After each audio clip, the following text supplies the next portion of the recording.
The message for today's video, the message for myself, and the message for the collective who needs to hear it is that of decide what you want based on your heart's deepest desires. If you don't know what those are, well, just start writing stuff out and see what feels good. Write something down. I want to do this and see if you can feel it. If you can't feel anything inside of that desire, that's not what you want to do. On to the next one. Write something else down. Ooh, I would really like to do that. Perfect. That's the one you go after. I just had this chat recently with one of my students, and she follows this channel, so you know who you are. It inspired me to make this video. The whole of creation needs you to do what you want to do. So each one of us is like a cell in this greater organism. In this greater organism, we are all cells. And as part of a cell in a collective, you have a responsibility. You have a task to do. You have, there's a reason for your existence. There is a reason for all of us to exist. We all play a role in this puzzle. We all have a shape that fits perfectly inside of this creation. None of us are mistakes. There are no mistakes here. Everything is perfect. When you zoom far enough out, you see that, everything is perfect. When you come back, then you have the fears. What are the fears? The fears are generated by the ego, the perception of self. You forget you are all of this, and you think you're just this. And then you see things, and your misconceptions and your ignorance then generate the fears. But there's nothing to fear. Now, it's easier said than done. I'm filled with fears. I'm not gonna sit here and say that and then pretend like I'm not afraid of stuff all the time. Me too. But the higher truths can help us, because when the fear comes, we can remind ourselves, everything is happening for you. Everything is happening for a reason. You are here for a reason.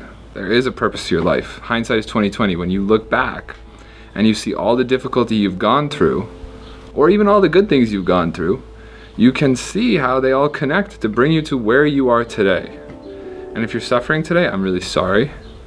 And I wish you the best in going through your dark night and coming into a brighter future from those experiences. But if you're in a great place today, well, remind yourself that all the difficulties, David Goggins calls it the cookies, all the cookies in your jar, all the things you went through, made it possible for you to be where you are today. That's beautiful. And if you're not where you want to be, then the story isn't over. Everything works out in the end. If it hasn't worked out, it's not the end. Take ease in that alone, right? Inside of this greater organism that we are, consciousness, each one of us has a very specific role to play in the puzzle. The Dharma, the way in which we all fit together. By living your Dharma, you are living according to the flow of energy, the flow of all of us, the flow of existence. Now, to step into the flow of existence, to step into alignment, is to follow your heart's desires, your heart's wishes. The path for your life cannot be learned via a school. The path for your life cannot be learned via your parents' wishes for your life. The path for your life cannot be learned via a job convention. The path for your life cannot be learned via so on and so forth. All of those places you can turn to and ask Spirit to speak through, and Spirit may speak through the parents, or Spirit may speak through the job fair, so on and so forth, to guide you to where you want to go. But when the parents speak, or when you go to the job fair, or when you find yourself in the place of trying to figure out what it is you're to do, and I'm not speaking just career, this is literally everything you do in life, develop the intuition to be able to listen to the heart's desire, to ask and then see what is in alignment with what you are as a cell and how you can play your purpose here in the game of life. So when you want to do something, go and do it, please, by all means. Go and do, fulfill your desires. Fulfill your desires. Whatever you want to do, go and bring it about. Be what you want to be, create what you want to create, travel where you want to go, be with who you want to be, have the experiences in which your heart is desiring. Because what's being desired on the inside, when you are resistance to that, you are in resistance to that which is guiding you to where you fit inside of the greater organism, the greater consciousness. So I worked with a situation with one of my clients recently. She wants to be with an individual. She wants to travel. Those are her two heart's desires. And she just made a move in her life that might have, for the moment at least, it might have taken her a little bit away from doing the things in which her heart desires. Now, all rivers lead to the ocean, so we don't really know. Only you know for your pathway. Maybe the move that she made, although at the moment doesn't look like it's heading towards either of those heart's desires, and then 3 steps down the line, there's a synchronicity that brings it about in a better way, a more harmonious way than the other options. Maybe. We'll find out as the weeks unfold. But ask yourself, Are you in resistance to what you really want? Are you in resistance to what you really want? Write down what you really want. And ask yourself, are you moving towards what you really want? Is every action bringing you closer to what you really want? So then there's letting go. Okay, perfect. So we'll use the garden analogy, right? When you want to grow tomatoes, you have some involvement in that process. You can get some wood, you can get some soil, you can build a box, you can put it in a place where there's going to be sunlight. I had a friend years ago, he planted a tomato planter in his backyard and there was no sunlight, so nothing happened.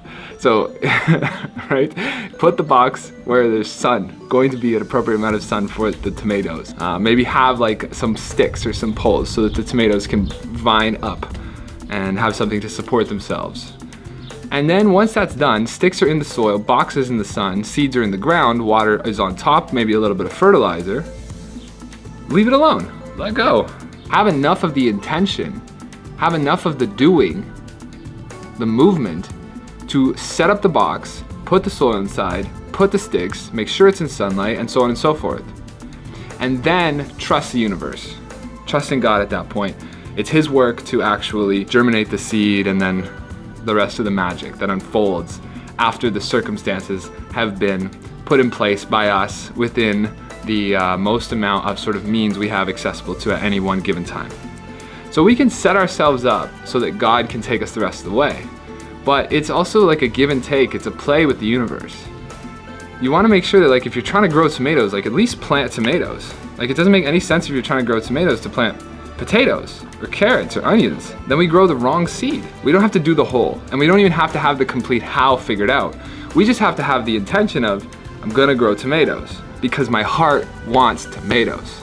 So if you want to travel, don't buy a house because now you have something that's gonna keep you anchored, so on and so forth. We've talked about this in other videos. Personally, in my journey, I have found myself at times yelling at the soil. If we're trying to plant tomatoes, which is in alignment with what the soul wants, which is what the heart's asking for, because that's what your puzzle piece is to plant tomatoes, then plant tomatoes. And then it's a balance. Do the things necessary to bring the tomatoes out of the earth, but don't do more than that, okay? So if you've got the tomatoes and the seeds in the ground and everything's checked for on the list that I've mentioned twice prior, there's no need to stand over the tomato bed and scream and yell at the tomatoes. You can't watch it grow. I mean, you can, but it's not gonna help the tomatoes grow faster by standing there, grow tomatoes, grow tomatoes, grow tomatoes. Come and check in on your tomatoes once a day. Okay, what do we need? Soil's a little dry, a little bit of water, then leave. Done for the day. That's all we need to do, okay? So I've found myself at times in my journey where I have done everything I possibly could, and then I just kept trying to find more to do. Doesn't speed up the process. Takes the same amount of time for the tomato to grow, more or less. If I'm watching it grow, and I'm demanding it grow, and I'm forcing it to grow, and I'm asking it to grow, and I'm begging it to grow, and I'm pleading it to grow, or I'm just checking on the soil and walking away, it's gonna grow. All right, it's gonna grow roughly around the same. Once you've started moving towards it, keep the balance. Don't overdo it. You can yell at the soil all you want, it's not gonna speed up the process. Thank you guys so much for watching this video. I really hope that this message serves whoever it needs to in this moment in time, in this evolution of us. Thank you so much. See you guys next video. Namaste.